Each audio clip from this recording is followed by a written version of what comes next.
Hello everyone, welcome to our YouTube channel study with friends. Last class में हम लोग देशज और विदेशज वाला जो टॉपिक था वो हमारा कंप्लीट हो गया था। अगर उसमें आपको कुछ डाउट होता है तो आप लोग उसको कमेंट करके बताइएगा। नेक्स्ट आज हम लोग स्टार्ट करते हैं शब्द का जो अगला भेद है व्युत्पत्ति, रचना या फिर बनावट के आधार पर। इसका हम स्टार्ट करते हैं, इसके आधार पर शब्द के भेद। देखिए,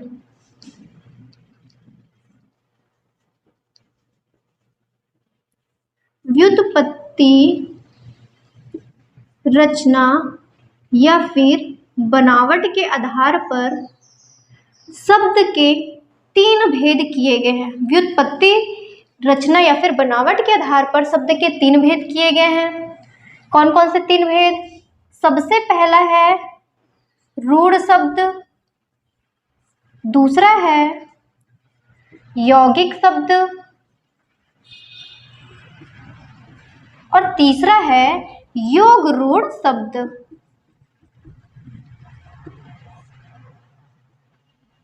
अब एक एक करके हम बारी बारी से देखते हैं कि रूढ़ शब्द क्या होता है, यौगिक शब्द क्या होता है और योग रूढ़ शब्द क्या होता है। चलिए, पहला हम स्टार्ट करते हैं रूढ़ शब्द। देखिए, रूढ़ शब्द का मतलब होता है जिसका और कोई भी इसको और किसी भी भाग में डिवाइड नहीं कर सकते हैं। मतलब जिसका, लिखते जाइएगा इसमें, रूढ़ शब्द किसे कहते हैं? जिसका कोई सार्थक खंड ना किया जा सके, जिसका कोई सार्थक खंड ना किया जा सके। देखिए, सार्थक का मतलब क्या होता है? सा प्लस अर्थक हो जाएगा ये सार्थक। तो देखिए, ये जो सार्थक होता है अर्थ के साथ, मतलब ये है कि जो रूढ़ शब्द है इसको जब हम दो भाग में डिवाइड करेंगे तो उनका प्रॉपर कोई मीनिंग ही नहीं निकलेगा। मतलब जो दो भाग में जो टूटेगा उनका प्रॉपर अपना कोई मीनिंग निकलना चाहिए। जैसे कि जब संधि हम विच्छेद करते हैं तो उसमें मैंने आपको बताया है कि जो संधि, जो तीसरा जो प्रोडक्ट बनता है उसको पहले अगर दो भाग में तोड़ा जाएगा तो प्रॉपर उन दोनों भाग का अपना अपना एक अलग मीनिंग निकलता है। क्लियर है? मतलब वो अर्थ के साथ ही टूटता है, अर्थलेस नहीं होता है वो। तो सेम थिंग यहाँ पे है, जो रूढ़ शब्द है अगर इसको तोड़ा जाएगा तो ये इसका कोई सार्थक खंड नहीं होगा, जो टूटेगा उसका कोई अर्थ ही नहीं हो सकता है। क्लियर है? इसीलिए ऐसे शब्द को क्या बोला जाता है? रूढ़ शब्द कहा जाता है, या इसी को मूल शब्द भी कहा जाता है। रूढ़ शब्द को ही आप याद रखिएगा, इसे ही मूल शब्द कहा जाता है, जिसका कोई सार्थक खंड ना किया जा सके। इसका एग्जाम्पल देखते हैं हम। इसमें मैं आपको दो एग्जाम्पल बताऊंगी और वो दो एग्जाम में पूछा गया है। जो दो एग्जाम्पल जो है वो एग्जाम में पूछा गया है। देखिए, पहला एग्जाम्पल है चावल और दूसरा एग्जाम्पल है कमल। बार बार रिपीट करने वाले एग्जाम्पल है ये, चावल और कमल। अगर कमल को आप तोड़ना चाहोगे तो क प्लस मल भी अगर तोड़ रहे हो तो क का भी कोई मीनिंग नहीं निकलता, मल का भी कोई मीनिंग नहीं निकलता। अगर कम प्लस ल करके भी तोड़ोगे, किसी भी जिस भी डायरेक्शन में इसको तोड़ो, इसका कोई भी प्रॉपर दोनों का कोई भी मीनिंग नहीं निकलता है। अब यहाँ पे ये नहीं होना चाहिए कम जो है, कम का मतलब कम वाला कम आ रहा है, ये नहीं है। तो दोनों जो भाग टूटता है दोनों का ही मीनिंग निकलना चाहिए। तो अगर ऐसा दोनों का मीनिंग निकलता होता तो ये रूढ़ शब्द नहीं होता। रूढ़ शब्द का मतलब अगर उसको दो भाग तोड़ा जाए तो उसका प्रॉपर दोनों भाग का कोई भी मीनिंग नहीं निकलता है। तो रूढ़ शब्द में याद रखिएगा चावल और कमल, ये दो एग्जाम्पल जो है एग्जाम में बहुत बार पूछे जाते हैं, रिपीट होते हैं। क्लियर है? ये एक बार मैं आपको फिर से बता देती हूँ रूढ़ शब्द क्या होता है। देखिए, जिसका कोई सार्थक खंड न किया जा सके, क्लियर है ये, या अन्य शब्द के मेल से जो न बना हो। जिसका कोई सार्थक खंड न किया जा सके या जो अन्य शब्दों के मेल से न बना हो, इसे ही कहा जाता है रूढ़ शब्द। क्लियर है ये? नेक्स्ट हम देखते हैं यौगिक शब्द। यौगिक शब्द होता है दो या दो से अधिक शब्दों के मेल से, दो या दो से अधिक शब्दों के मेल से जो बनता है, या दो या दो से अधिक शब्दों के मेल से बनने वाले शब्द को ही यौगिक शब्द कहा जाता है। क्लियर है ये? दो या दो से अधिक शब्दों के मेल से बनने वाले शब्द को यौगिक शब्द कहा जाता है। जैसे अगर एग्जाम्पल में देखा जाए विद्यालय, और वो जो दोनों जो है, जो टूटने वाला जो दोनों शब्द रहेगा उसका प्रॉपर अपना अपना एक मीनिंग निकलता है। तो देखिए विद्या प्लस आलय, विद्या का मतलब ज्ञान हो जाएगा, आलय का मतलब उसके रहने का जो स्थान होता है, इसे आलय कहते हैं। तो विद्यालय जो है विद्यार्थियों के रहने का जो स्थान है, या विद्यार्थियों के जो पढ़ने का जो स्थान है, इसे ही विद्यालय कहा जाता है। क्लियर है? तो विद्या प्लस आलय मिलके बन जाएगा विद्यालय, और ये जो विद्यालय है ये यौगिक शब्द कहलाता है। एक आध और हम इसका एग्जाम्पल देख लेते हैं। विज्ञान, देखिए ये कैसे टूटेगा, वी प्लस ज्ञान। वी मतलब होता है अच्छा, और ज्ञान का मतलब तो नॉलेज ही होता है, तो अच्छा ज्ञान को ही कहा जाता है विज्ञान। तो देखिए इनको जब तोड़ा जा रहा है तो प्रॉपर एक एक जो शब्द है इनके अलग अलग मीनिंग निकल रहे हैं, मतलब ये मीनिंगफुल है। क्लियर है? और जो रूढ़ शब्द होते हैं इसका अगर इसको दो भाग में अगर डिवाइड किया जाए तो इनका कोई भी मीनिंग नहीं निकलता है। क्लियर है? ऐसे शब्दों को रूढ़ शब्द और यौगिक शब्द जो दो या दो से अधिक शब्दों के मेल से बने वाले शब्द को कहते हैं। अब नेक्स्ट देखते हैं हम योग रूढ़ शब्द। तो देखिए योग रूढ़ शब्द क्या होते हैं, ऐसे शब्द जो यौगिक तो है ही, ठीक है, ऐसे शब्द जो यौगिक तो है ही लेकिन इसके साथ साथ विशेष अर्थ देने वाले होते हैं। ऐसे शब्द जो यौगिक शब्द तो होते ही हैं लेकिन उसके साथ साथ एक विशेष अर्थ देते हैं, इन्हें ही योग रूढ़ शब्द कहा जाता है। क्लियर है ये? इसका हम एग्जाम्पल देख लेते हैं। चलिए योग रूढ़ में आप डेफिनेशन में वही लिखिएगा ना, ऐसे शब्द, चलिए मैं यहाँ पे बता देती हूँ, यौगिक शब्द प्लस विशेष अर्थ वाले, विशेष अर्थ देने वाले। इसका एग्जाम्पल, इसमें भी मैं आपको दो ही एग्जाम्पल बताऊंगी और ये एग्जाम्पल रिपीट होते हैं, यही एग्जाम्पल रिपीट होते हैं। याद रखिएगा इसका जो एग्जाम्पल है, पहला एग्जाम्पल है पंकज, और दूसरा जो एग्जाम्पल है ये है जलज। ठीक, ये जलज और पंकज बहुत पूछता है कि निम्नलिखित में से कौन सा योग रूढ़ शब्द है। तो देखिए पंकज और जलज, ये पंकज और जलज जो है, देखिएगा इसमें आपको एग्जाम्पल में एक और मतलब जब क्वेश्चन में लेगा तो यहाँ पे कमल भी डालेगा, कमल, और चौथा एग्जाम्पल ले लेते हैं, चलिए नोटा, इनमें से कोई नहीं। तो देखिए इसमें क्वेश्चन बनेगा निम्नलिखित में से योग रूढ़ शब्द कौन सा नहीं है। तो देखिए पंकज, जलज और कमल, ये तीनों जो है कमल का ही पर्यायवाची होता है। पंकज, जलज और जो कमल है ये तीनों के तीनों कमल के ही पर्यायवाची होते हैं, लेकिन कमल जो है, ये पंकज और जलज कमल के पर्यायवाची होने के बावजूद देखिए कमल जो है रूढ़ शब्द में चला जा रहा है, और जो पंकज और जो जलज है ये योग रूढ़ शब्द में आ रहा है। क्यों आ रहा है? क्योंकि देखिए यहाँ पे ये जो ज है, ज का मतलब होता है जन्म लेने वाले, ज का मतलब होता है जन्म लेने वाले। यहाँ पे कमल में चूंकि ज नहीं आ रहा है तो इसीलिए ये वाला जो है आपका योग रूढ़ में चला जाएगा। यहाँ पे भी देखिए जलज में क्या आ रहा है, ज आ रहा है। जब आपको कमल का पर्यायवाची पढ़ाया जाएगा तो उसमें बताया जाएगा कि लास्ट में जो ज होते हैं, ज का मतलब होता है जन्म लेने वाले, और जो पंक है, देखिए पंक का मतलब होता है कीचड़, तो कीचड़ में जन्म लेने वाले अर्थात क्या होगा, कमल ही होगा। तो यहाँ पे पंकज का मीनिंग क्या निकल के आ रहा है, कमल निकल के आ रहा है। पंक में मतलब कीचड़ में जन्म लेने वाला अर्थात क्या होगा, ये कमल होगा। तो चूंकि ये विशेष अर्थ दे रहा है और पंक प्लस ज से मिलके बन रहा है, क्योंकि यहाँ पे जो ज है, देखिए पंक प्लस ज, तो ये जो ज है इसका क्या मीनिंग है, जन्म लेने वाले, और पंक का मतलब होता है कीचड़। तो ये चूंकि दो शब्दों में टूट रहा है और ये जो है प्रॉपर कोई मीनिंग निकल रहा है, मतलब यौगिक भी है और उसके साथ साथ योग रूढ़ भी है, क्योंकि ये कमल बन रहा है, विशेष अर्थ दे रहा है। क्लियर है? तो ये किसके अंतर्गत आ जाएगा? योग रूढ़ के अंतर्गत आ जाएगा। यौगिक भी प्लस विशेष अर्थ देने वाले भी। सेम थिंग यहाँ पे देखते हैं जलज में। ज का मतलब जन्म लेने वाले और जल का मतलब पानी हो जाएगा।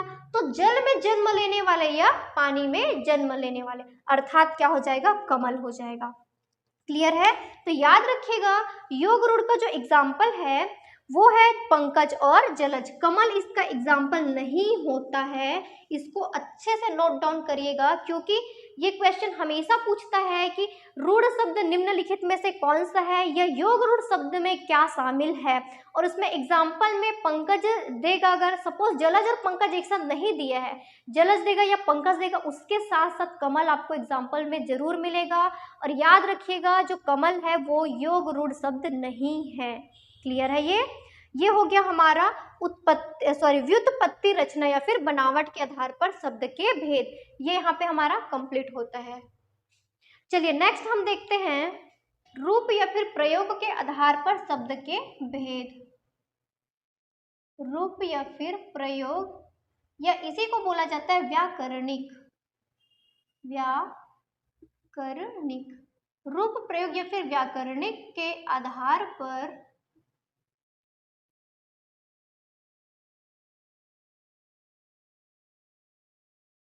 शब्द के भेद। रूप, प्रयोग या फिर व्याकरणिक के आधार पर शब्द के दो भेद किए गए हैं। पहला कहलाता है विकारी और दूसरा कहलाता है अविकारी। ठीक है, पहला है विकारी और दूसरा कहलाता है अविकारी। तो देखते हैं ये जो विकारी है ये क्या होता है। देखिए विकारी का मतलब याद रखिएगा जिसमें चेंजेस आता है, और अविकारी का मतलब जिसमें चेंजेस नहीं आता है। याद रखिएगा इसमें चेंजेस आता है और ये जो रहेगा इसमें चेंजेस नहीं आता है। क्लियर है? तो किस आधार पर चेंजेस आता होगा इसमें? तो देखिए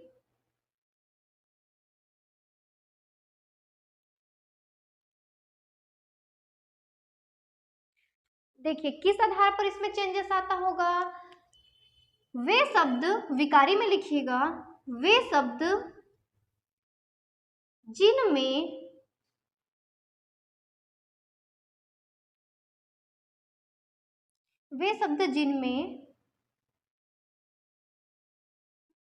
लिंग, वचन व कारक के आधार पर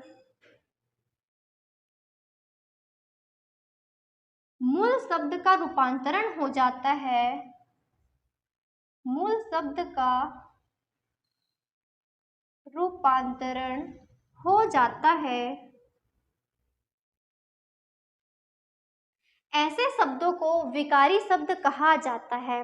वे शब्द जिनमें लिंग, वचन या कारक के आधार पर जो मूल शब्द हैं उनमें चेंजेस आ जाता है, ऐसे शब्दों को विकारी शब्द कहा जाता है। तो अविकारी में क्या होगा?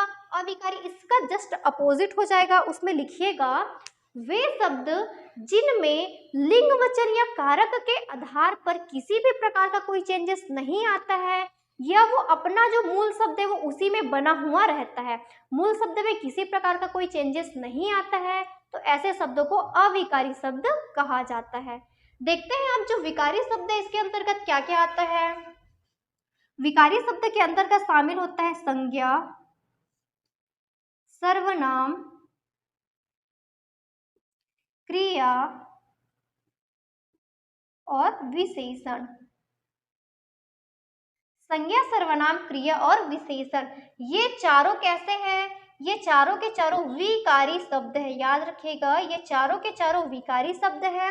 मतलब कि संज्ञा, सर्वनाम, क्रिया और विशेषण, इन चारों में लिंग, वचन या कारक के आधार पर चेंजेस आ जाता है। जैसे कि अगर मैं एक आध एग्जाम्पल इसका देखूं तो देखिए इसका एग्जाम्पल है लड़का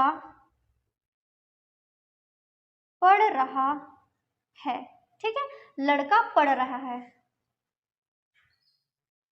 लड़की पढ़ रही है। अब देखिए यहाँ पे संज्ञा यहाँ पे देखिए संज्ञा लड़का था पहले, अब यहाँ पे संज्ञा में लड़की आ गई, मतलब इनका जो पहले मूल शब्द लड़का था, लड़का से क्या बन गया, ये लड़की बन गई। क्लियर है, तो ये इसमें चेंजेस आ गया संज्ञा में। क्लियर है, क्रिया देखिए रहा और रही, ठीक है, पढ़ना जो है क्रिया है लेकिन कैसा, रहा और रही, तो देखिए यहाँ पे भी क्या हो गया, चेंजेस आ गया। क्लियर है ये, तो ऐसे शब्द जिनके अंतर्गत क्या क्या शामिल है, संज्ञा है, सर्वनाम है, क्रिया है और विशेषण है, ये चारों के चारों शब्द को क्या कहा जाता है, विकारी शब्द कहा जाता है, क्योंकि इसके अंतर्गत चेंजेस आ जाता है। तो कौन कौन सा शब्द अविकारी होगा, मैं आपको इससे पहले वाली क्लास में भी बताई हूँ, जिसको आपको मोस्ट इंपॉर्टेंट करके नोट डाउन कर लीजिएगा। क्रिया विशेषण और अव्यय, इन दोनों में किसी भी प्रकार का कोई भी चेंजेस नहीं आता है। अव्यय का एक टॉपिक मैं आपको अलग से पढ़ाई हूँ और क्रिया विशेषण का भी एक टॉपिक मैं अलग से पढ़ाई हूँ। जैसे अगर इसमें बोला जाएगा, एक आध मैं आपके लिए एग्जांपल बताती हूँ, राम तेज दौड़ता है, ठीक है, राम तेज दौड़ता है मतलब वो राम की विशेषता बता रहा है कि वो तेज दौड़ता है। अब देखिए क्रिया की विशेषता जो बताता है उसे ही क्रिया विशेषण कहा जाता है। राम बहुत तेज दौड़ता है। क्लियर है, चलिए मैं यहाँ पे लिख देती हूँ, राम बहुत तेज दौड़ता है।